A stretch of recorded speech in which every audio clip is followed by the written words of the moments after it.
Welcome to Sudowrite for Beginners. We are on day 3 right now. So today we are going to briefly look at what we've done. Just to recap, yesterday we've done, what did we do yesterday? We did characters and all that, so up to the characters. Today we're going to be working on world building and the outline today. And then tomorrow we will be able to start generating prose. As a reminder, the Q&A is going to be held after the recording stops. So please put your questions in chat to queue them up, or wait till then and you can unmute or type it out then. As always, feel free to interrupt me if you need to. Right, so I have handed out the document and we are here on day 3, the world building and the outline. So today we're going to look at how to do your world building cards, how outline typically generates, and some ways that you can customize the outline. And the homework, if you're doing that, is pretty much the same as what yesterday was. Go through, refine all of the AI output to sound more like you in your vision. This right here is some notes on the outline. Our outline is relatively new. It was released this past year. So here is some information on what each of the little features inside it does. I also want you to scroll all the way down in that document, and there is this big image. Yes, it is not updated yet. Just switch out beats for scenes. Chapter generator should say draft. But otherwise, everything is still the same. So you could see what feeds into what. So you know if you did your outline and like, oh, it's pulling from this, let me go change my brain dump. There is no reason for you to change your brain dump because outline does not see it, okay? So pay attention to what each box feeds into. You'll notice this little if empty defers to brain dump note right here. This only applies to characters and world building. That is it. Does not apply to outline, does not apply to beats, doesn't apply to anything else. This only applies to characters and world building. That means when you go to generate your characters like we did the other day, it pulled from synopsis because I had that box filled out. Same thing with world building. If I go to generate it now with my synopsis box filled out, it is going to pull from that synopsis box. Let's say I just want to put in all of my world building information. It's too much to fit inside synopsis. Well, you could put it in brain dump and leave your synopsis box empty. So what it's going to do is when you go to try to generate your world building, its first stop is going to be the synopsis box. It'll say, oh, that's empty. And then it's going to go to the brain dump. So characters and world building, first look at here at synopsis. If it's empty, they go look at brain dump. In the day 3 toggle right here is that spreadsheet, this one right here that we looked at the other day for characters. So that is linked right here for you, as well as those notes again right here. You'll see I'm going to grab some prompts from here, but they are laid out for y'all to copy them as well. So that is our sheet. Let's go ahead and dive in. You can see my world building has a lot of cards, correct? Oh, by the way, somebody mentioned my screen was too tiny. Can y'all see this? Do I need to, let me bump it up a notch. How's that? I hope that's good. Let me open up chat real quick. Good here, okay. All right, so world building is very similar to characters, except it's way more fun, y'all. So y'all see all these cards, right? And if you go look at your screen, you're probably like feeling very sad maybe, or grateful that you don't have all this clutter. You are not going to have all of these. You see this word custom right here. Anything after that is custom cards, meaning I created those with the customize option. Okay, we're going to walk through that. So unless you have created custom cards, you're not going to have all of these additional things. You're just going to have these front ones right here. These are just defaults that they put together for y'all to give you a head start, but you can easily make your own. And when I tell y'all that the world building is customizable, y'all, I'm going to link this class again. I should really put it in the notes.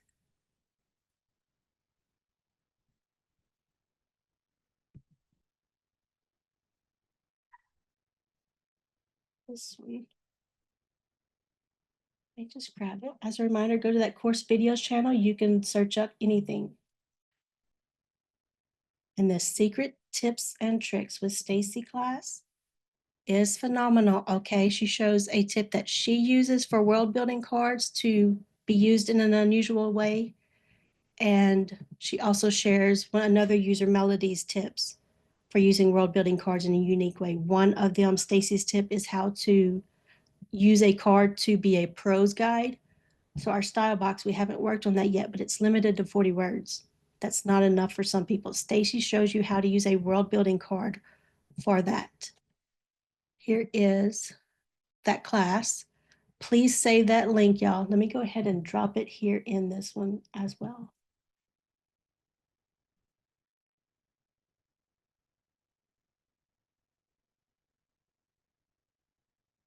There we go.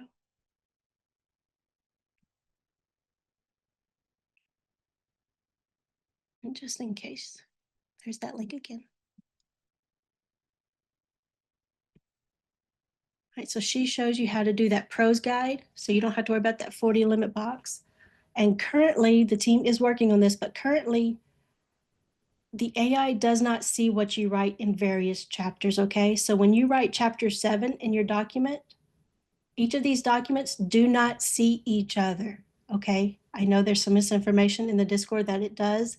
They do not see each other. The team is working on what's called chapter glue so that you can tie things in. The only thing that looks at all of the documents is quick chat. So when you're writing chapter 7, it does not know what happened in this document up here with chapter 5 or up here with chapter 3. Stacy shows you a trick for getting around that right now until chapter glue is released. So highly recommend that class, y'all. Right, you'll see here, there is no, I believe it's called the hamburger menu, the 3 dots, such as up here with characters, you see this 3 dots? So with characters, you can actually import. So if you have those characters saved somewhere, you can just import them, click it. It's going to tell you what type of file it needs. There's even a template you can use. So you can download the template and fill that out. And you can export characters. World building does not have that yet. It is on their roadmap, and I think it's a pretty high priority, at least for the import. I don't know about export, but that is coming soon. But for right now, you cannot import or export world building. Keep that in mind. Let's look at some of the things you can do. But since I was on the subject of how unique you can do world building cards, I want to show y'all this real quick. I am going to go into, this is one of my favorite things to demo, I'm sorry. I get excited over it. I'm going to go in a brand new project, okay? And again, this is to show you the kind of things you can do with world building. So brand new project, there is nothing in any of our boxes, correct? Y'all just saw me create this. I have what is called a brainstorming card. So if I come to customize, just so y'all can look at it real quick. I thought it was called Brainstormer. Really should change that for some reason. But you can see all of these things that I linked here, and it's in this spreadsheet. If you go to Uber, Sudowrite templates, it's the last one, the world building brainstormer. So what I did, and this is a tip so y'all can get creative with this. Each one of these is the trait field name, because remember, those can hold up to 300 characters. So in this card I've created right here, I have all of those, each one of those listed out as a trait, and I saved it. And what this does is just help me start brainstorming some story ideas. So if you know you're the type of person, oh, I need to brainstorm my lead, male lead, the archetype, all these little things about him first. I need to know this about the setting, this about the plot. You can put that kind of information in your trait fields. So I'm going to generate element, select that card that I created, that brainstorming card, and I'm going to tell it, let's do a,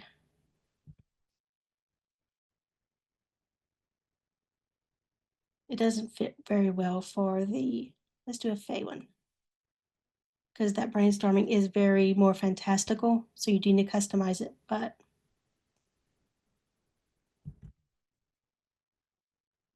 playing human enemies to lovers, set in both worlds. Basically, all you need is a genre here, though. I'm going to click go. That's why you'll see I did some for a Viking, a mafia, sci-fi. So you can adjust all of these different elements to be what you need for that genre that you're writing.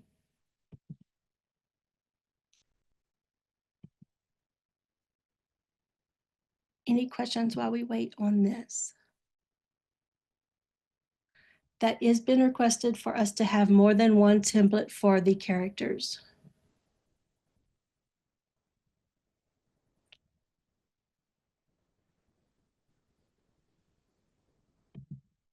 All right, so this is what the brainstorming give us. Again, this is a brand new project with nothing written in it, but I told it kind of what I wanted, that Fae versus Fae and human enemies to lovers, set in both worlds, and this is what it gives me. So this is a good way if you know you want certain elements, put that element right here, whatever type of idea, trait, story element, plot line, whatever you want, you can start filling these out with that and then sort of have this all at once brainstorming card fill things out for you. And what I like to do is go through this. And typically there's just a couple of things that stand out to me. I'm not going to lie, most of the card ends up going in the trash, but there's always a couple of things that stand out and just add the perfect little touches to my story. And I'm able to roll with the ideas from there. So that just shows you how creative you can get with the world building. And again, watch that class with Stacy because she could show you so much more. All right, so let's look at the different buttons. And again, they work the same as characters. The only difference is we can have more templates right here. So if you just click these, if I just click that one, gives me that blank card to fill in manually so I can start typing things in right here. Or I can click this button to fill it in, give it some instructions on what I want it to focus on. As always with each card, you can choose to hide that card if you need to, or you can hide those individual traits, same as with characters. So I'm going to delete that. So clicking these gives you that blank card. Doing this one, generating element, where you select from the drop down, is what fills it in.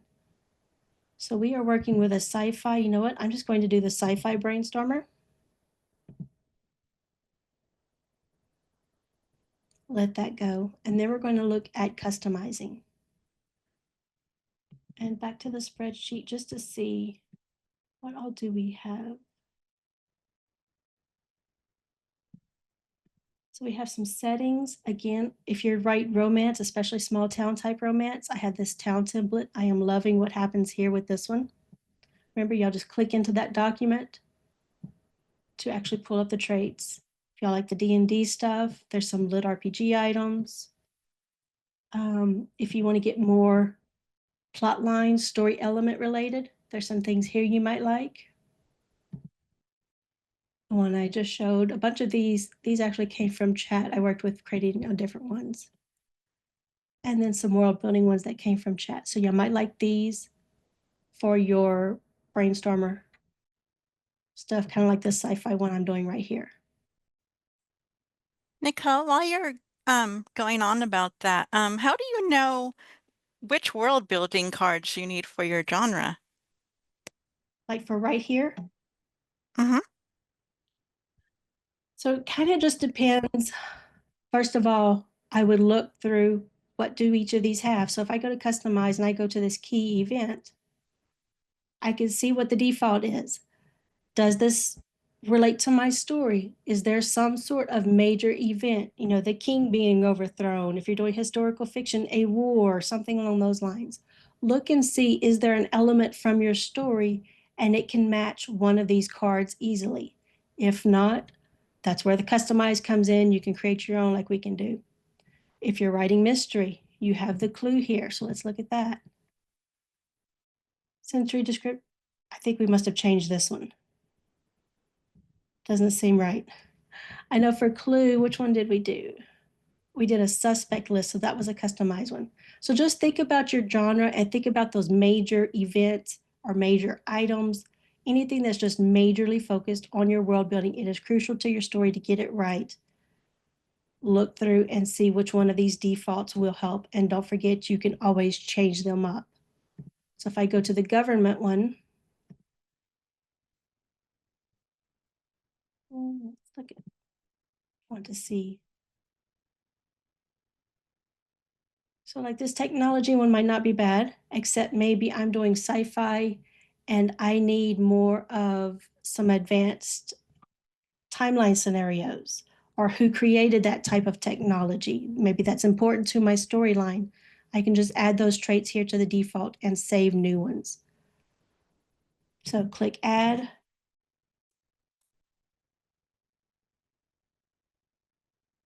Who created this technology? And I could click save new defaults. What this save new default is going to do is just what it says. It is now going to save all of these so that one that I just added will now become part of this technology card. So every time I use it, this trait will now be saved in there as long as I click the save new defaults. If I click this add to current technologies, this applies, let's say I actually already generated a few of these. And then I realized, oh, you know what? I need this additional trait right here to separate some elements in my story. You could click this. It will add a blank field with this title in there, and then you can use that fill it out to fill those in. So just think more about your genre and major story elements and see what fits here that you can work with, or go to that customize and make your own.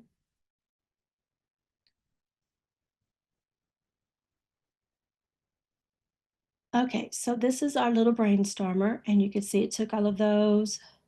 Earth's environment's been significantly altered. As always, go through each of these, get rid of anything you don't agree with, get rid of the wording you don't like.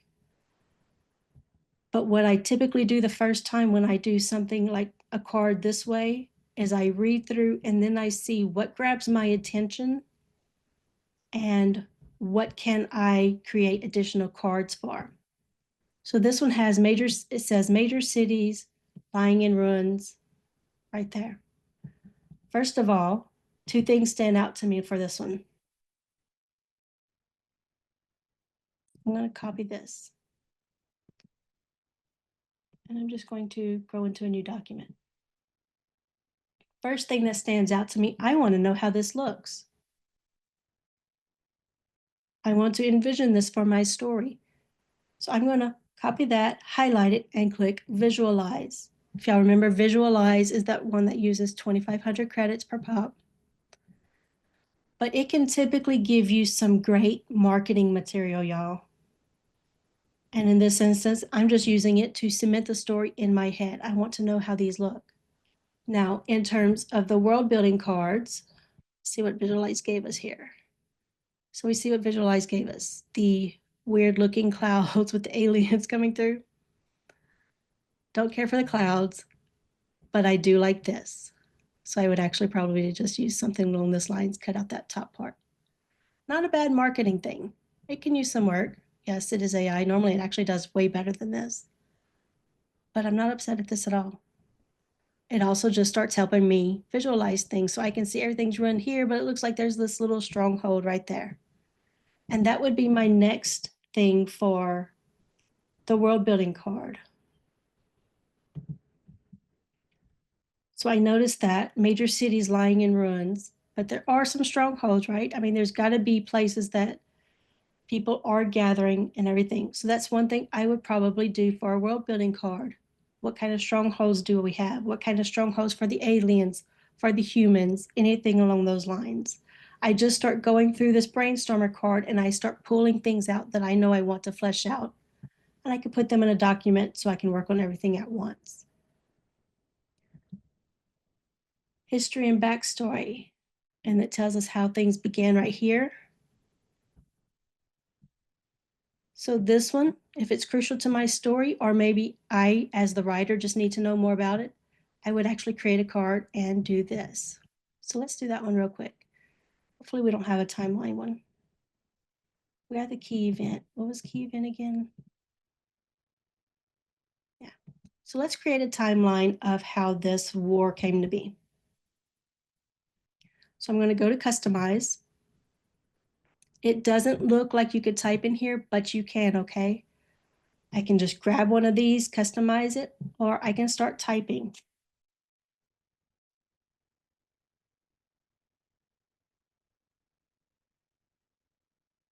Oh,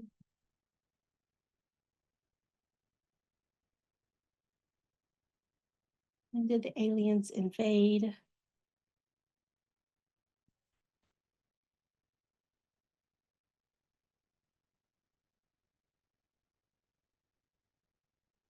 Well, when did the first strike happen? List of major events. Throughout the war, somebody give me something else if y'all could think of anything you would throw in here.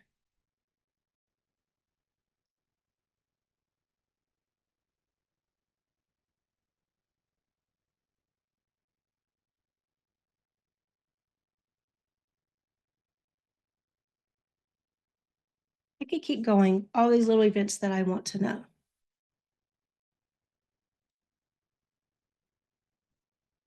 And I'm going to click that save new defaults because I'm saving a card.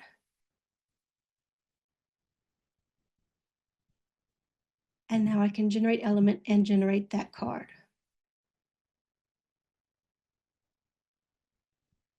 I'm just realizing I don't see any real order to this. Now for that timeline I just created, y'all saw I got very specific with it, right? I was very focused on this story, this kind of timeline of events.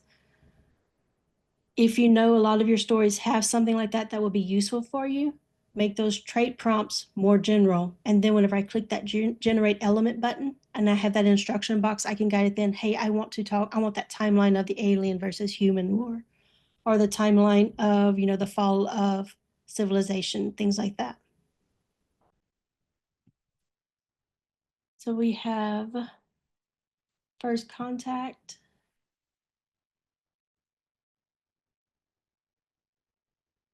One thing I would do is tell it to be more specific. So I would either work with Quick Chat, getting some ideas on how this would play out, maybe asking Quick Chat to reference these. Let's go to our Quick Chat thing.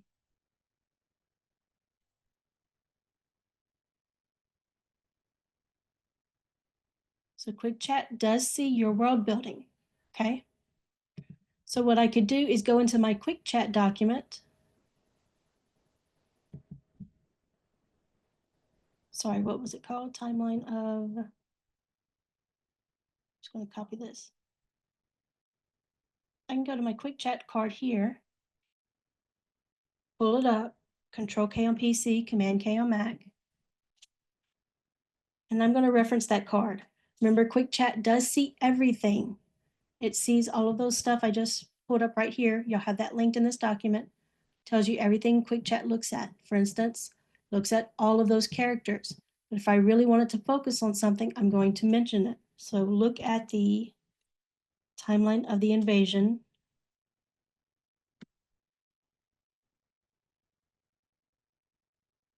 And suggest specific dates. Let's see how well this works.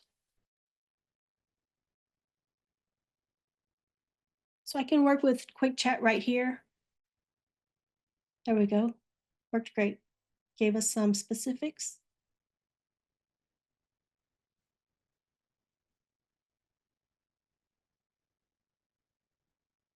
Just going to copy that out.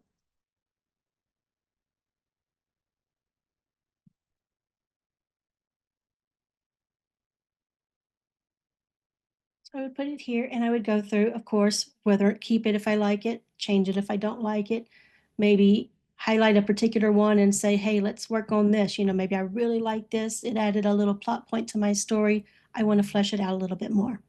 I can work with Quick Chat that way. So now I have these specific dates I can take into my world building, or I can click into each one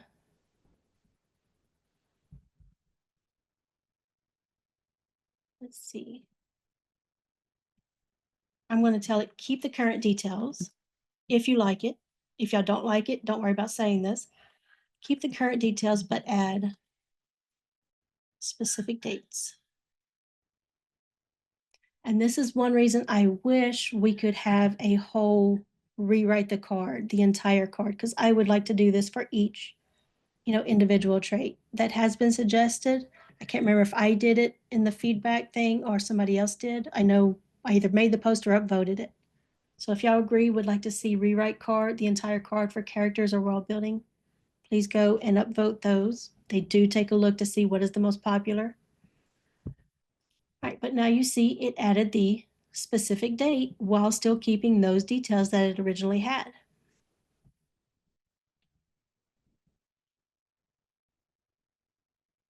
So that is world building. I am going to come back to it. Let me take a sip of water. We will come back to it because I know people usually have questions or want to see additional things. But let's move on to the outline for right now. So going back to our document, we scroll all the way down to that image again. You see your outline is looking at your genre, characters, synopsis, and world building.